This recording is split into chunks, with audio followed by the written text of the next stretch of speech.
Yeah. Hello, everyone. Welcome again to see our lovely face. Maybe we said we're not going to start with hello, hi, all of Whatever. those I'm not a things. caveman, so I don't jump into conversations just like that without pleasantries. So, hello, everyone. Welcome, welcome. I'm Supreme, and this is my lovely wife, Osham. And today, we'll be talking about the thing that leads to the thing. Yes, and you're the one that's jumping in first now, so please do us the honors of introducing us to this conversation. So it started with a conversation I had with some friends of mine. We're talking about how you've been in a certain season of your life and maybe you had to do work that you did not really like, but work that has to be done. And then you find out that after leaving that space of your life, you are in another season. And the skills you acquired from doing work you did not like now will now come in handy in the current season, in the current Yes. phase of your life. So it's almost like you You were an you intern. were for example, you were an intern or you volunteered in a community, you were handed tasks you didn't like, or you had to learn a new tool, for Yeah. example, and then you find out that you are trying to apply for like a next role and you are seeing in the job description that you need to be proficient with this tool that you didn't even want to learn Yes. before in like your previous work experience or Yes. professional experience. And we're just like, you know what, even as believers, I think this is even very important to highlight, Yes. because there's always like the thing that leads to the thing.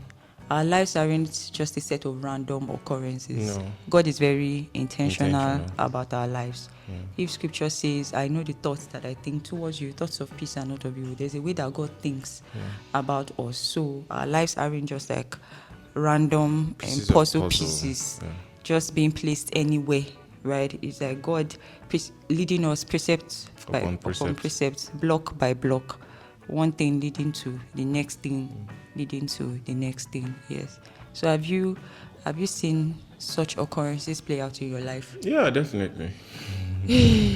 I've seen it play out. And I'm tracing as far back as secondary school. In secondary school, I was pushed into scenarios where I had to speak impromptu.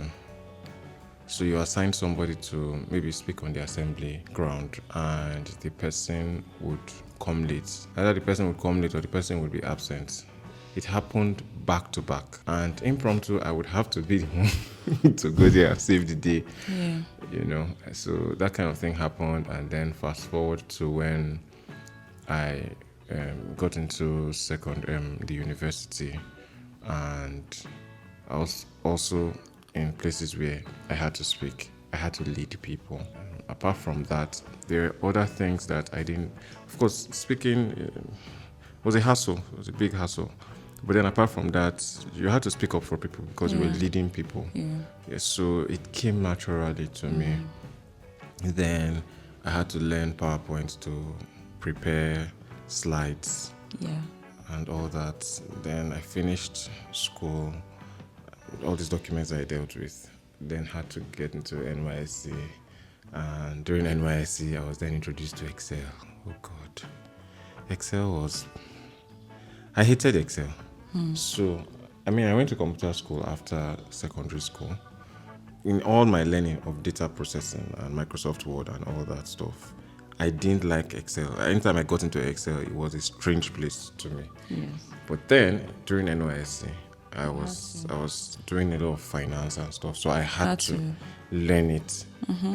Then my first job after service here required me to digitize data using Excel. So yeah.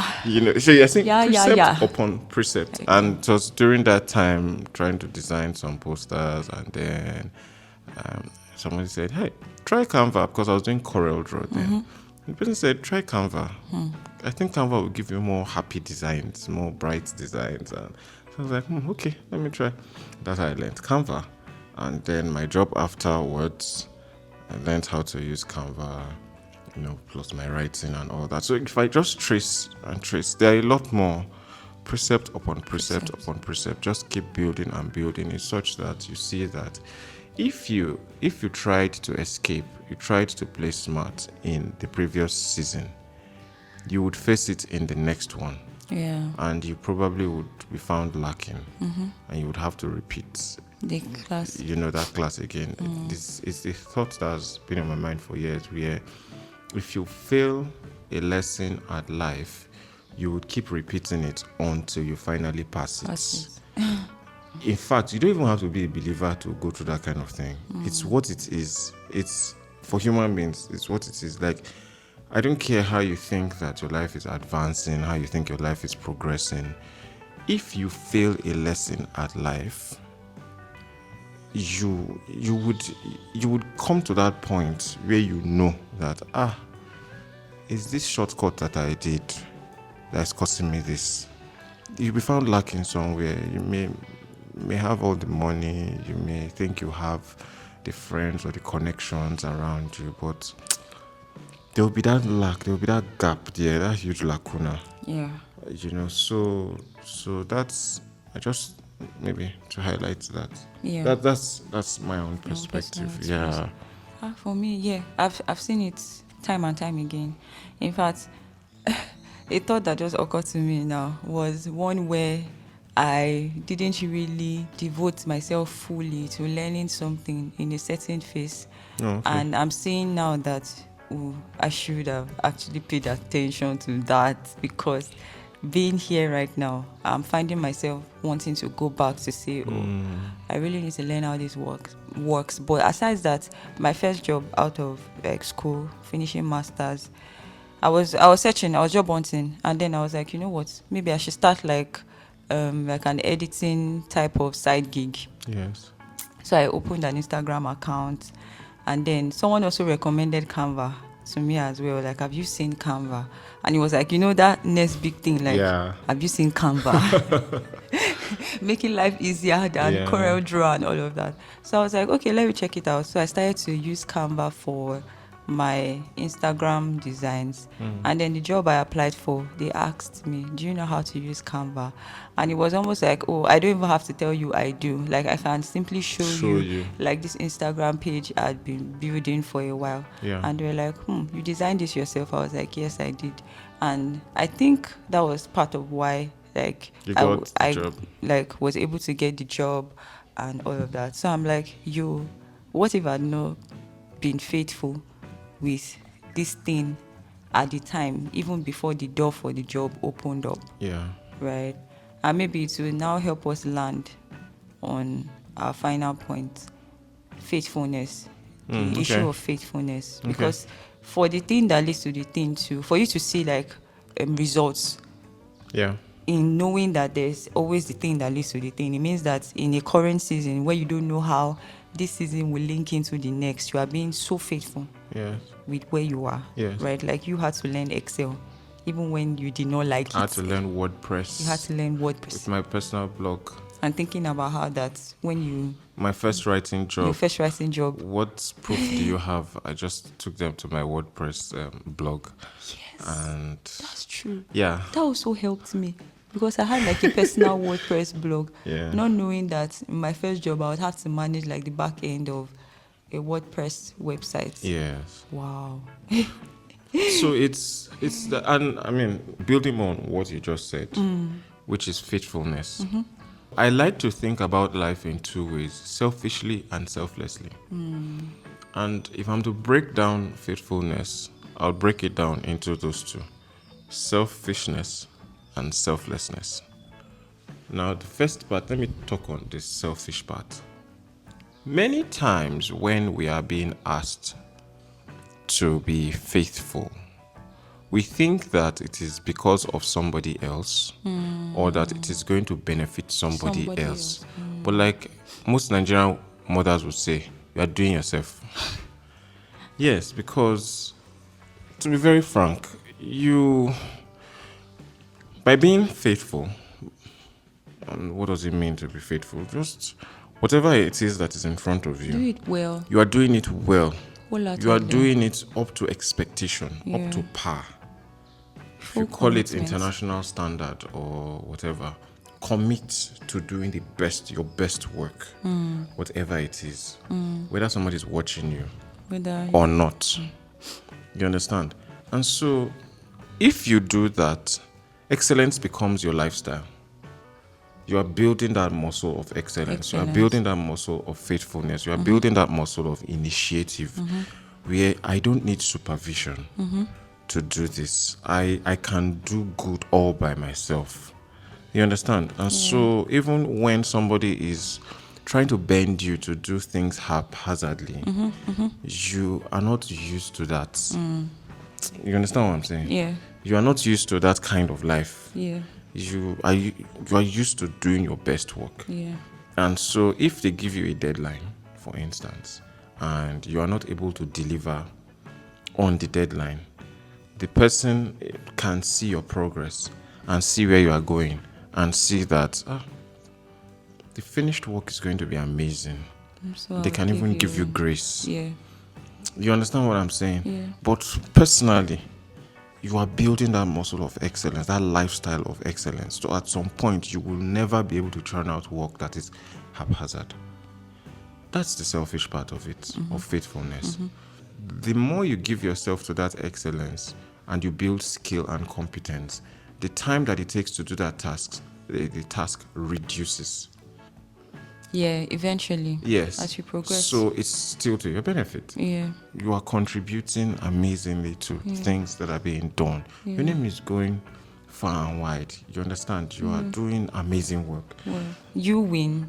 The mission or work you are contributing to wins as well. The people who are going to benefit from your output win. But the experience can't be taken But the from experience you. can never be taken away from you. Yeah. Right? Never. Even if you are leaving a job and you do all the standard operating procedures for the next person coming, it's still you. Like it's still with you. Yeah. Right? It's still with you. Yeah. It just made me, this thing you said, I remembered we had like a Bible engagement night, and in my class someone was highlighting how that if you read what the wicked servant, Matthew 25 story, the servant that dug his one talent. If you read it, where he was talking to the master and saying, I knew you to be a very hard man, reaping where you did not sow. Yes. The person was saying it almost feels like, think about a 9 to 5, where it feels like there are these employees who feel like, I will now put in my best work, then you as the boss will now come and enjoy everything I've worked for. Then they quiet quit on the company. Yeah. And it's like almost similar to digging your one talent, because you feel like your bosses are going to steal it from you or reap where they did not sow, and they are wicked people and all of that. And I was like, I never connected it or thought about it. So it might not be like a direct connection, but it was the scripture that made us then think about how it might apply to like a 9 to 5. Yes. And we're asking ourselves, are we quiet quitting on our jobs because we feel like it's not worth it? Your employer or your employee is not going to reap where they did not sow or something, forgetting that ultimately God is the one who is going to God is your boss. Yeah, God is your boss, actually. God and He has given you the talent and skills you are leveraging here at work. Yes. So if you are going to be there, you had better be faithful. Yeah. Right? You had really better be faithful. Otherwise, God is going to judge you wicked and lazy. And if you don't learn the things that you're supposed to learn at that company, your next job, what's to say that you are going to be a great asset? Like, what are you going to add to your CV? Because on your CV, you're not just going to put a lot of tasks that say, I wrote, let's say you're an accountant. I prepared the account statement every month. I kept proper record. I kept proper record of the receipts and blah, blah, blah. I paid salaries on time. Nobody gives a hoot about that. How did you improve the processes? What were your achievements there? Why are you different from every other accountant out there? So that's what people want to know. And so if you choose to be there just for the sake of being there, just to occupy space like matter, then I'm sorry, because you are of no use to the next person that you're applying to. And and thinking of it from the standpoint of the thing that leads to the thing, I just thought I should address a point there, because Yes, there may be toxic workplaces, and some people may have reasons for quiet quitting because there are companies that you put in your resignation and you put in your notice period, and they will smear your character for that last 1 month. They will frustrate you. They will smear your character for the last 1 month that you are staying there. They will do everything possible not to pay you the last month's salary. Yeah.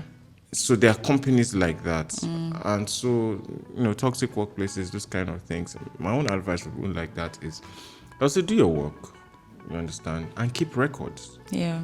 Keep records of everything. If you know that somebody is toxic and the person says certain toxic stuff towards you, keep records. Record the voice so that you protect yourself over time. So that if somebody is sending you a malicious letter, demanding for a 1 month payment or whatever, or accusing you of theft that you did not commit, you have records. You have records backing you up. You want to do that for yourself. Be wise. Yeah. Wise as a serpent. Gentle as a dove, but wise as a serpent. Sure. If you're quitting a particular place, try as much as lies with you, be at peace with all men. As much as lies with you, quit and be a kind person. I currently know a company or have a company that I've worked with where if I were to go back there, I know that I would be accepted. It's a standing offer. Why? Because of how I left. And the only reason I didn't leave because of animosity. I left because I knew it was time for me to move on to other things. It's what it is. There's no animosity. In fact, I still keep in touch with some of the people I worked with up till today. If I quiet quitted, it wouldn't be like that. Yeah. You understand? So you want to try as much as possible to do that. But if it's not, I'm not saying that all the companies I left were like that. There was one where I wrote the resignation letter. I gave it to the secretary, and I left. That was it. You understand? Why? Because there were a lot of malicious things going on. It was early in my career. You understand what I'm saying? At the end of the day, I still said, you know what? I'm sorry for how I left, but legally, I had my backing. I had to protect myself legally. So if you are in that position, I just had to clear the air, because not everybody at every point in time can actually follow the due process and not get hurt. Yeah. Sure. So even as you are doing things, do things rightly. I would still push for you to do things As rightly. much as lies within your power. As much as lies within your power. Do things rightly. Do Because things sometimes rightly. even in non-toxic, because when I was speaking, I was thinking about even in like non-toxic Oh yeah. spaces, not really toxic spaces. But I think to an extent, even in toxic spaces, there can be that, we can still do what is within our power to Yes. say, you know what, I don't know if I would describe the last place I was as toxic. I don't know if I would say toxic, but it wasn't exactly healthy in that sense. And I was like, you know what, even if I didn't think in my head that they deserved it, but I still made Still sure gave them their notice. as much as possible to give a notice to say, I'll be leaving by this time. Yes. And I stayed through, even though it was hard, Yes. to still do like work the way I know it should be done. Yes. But I still did my best. Like, you know how you would force yourself to say, no, I have Yes. to do this thing. Yeah. To like the end before I then, And handed over. I think we're using work a lot as examples, Yeah. but sometimes it's even in relationships. yeah. In relationships with people. So for me, every relationship I get into, the words, again, my dad. So my dad told me this thing when I was very young. As a teenager, he said, in every argument, this is how I put it, in every argument, try as much as possible to be on the right side, such that if a third party is invited, without any doubt, they will take your side. That's what my dad said. Yeah. And so it helps me to be less emotional and more logical when dealing with certain issues. So if we're having a conversation, I try as much as possible to spread it out. what's the big picture of this thing? Is it fair? Is it wise? Is it an intelligent thing to do? If you present a superior argument and you back it up, best believe we'll be on the same side.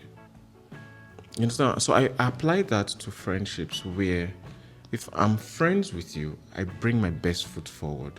I bring my commitment and everything. I try as much as possible to do everything that I do in a way that you are not left doubting if Supreme is actually my friend.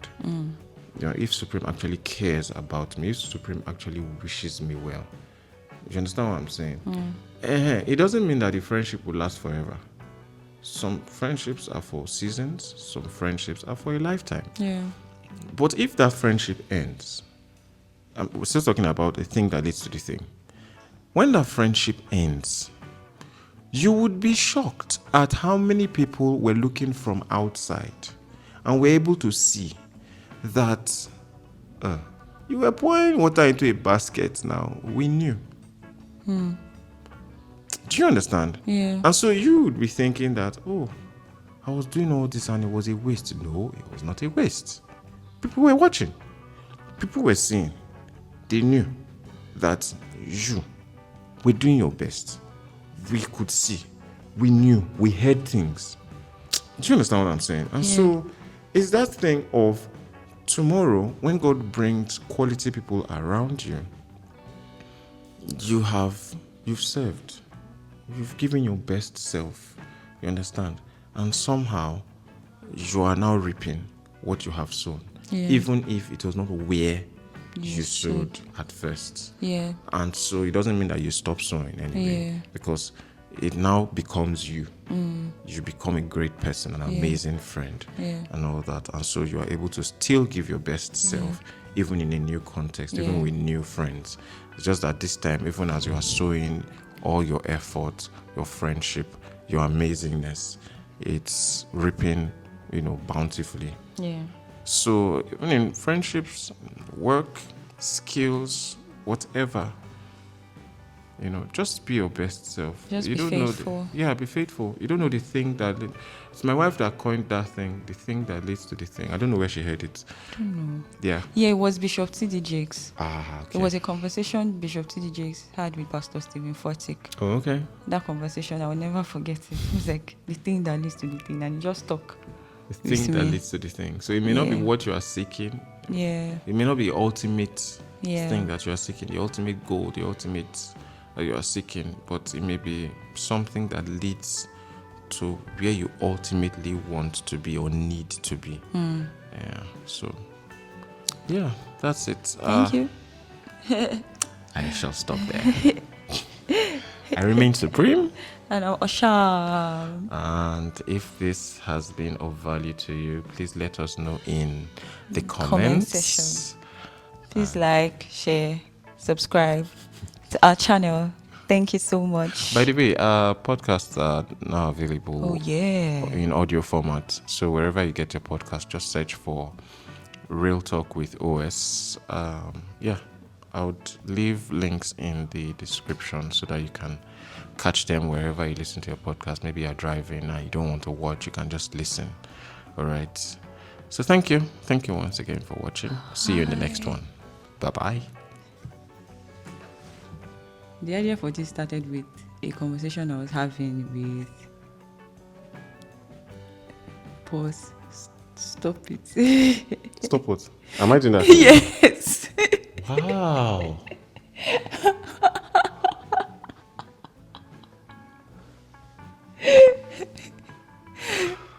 So let me start again.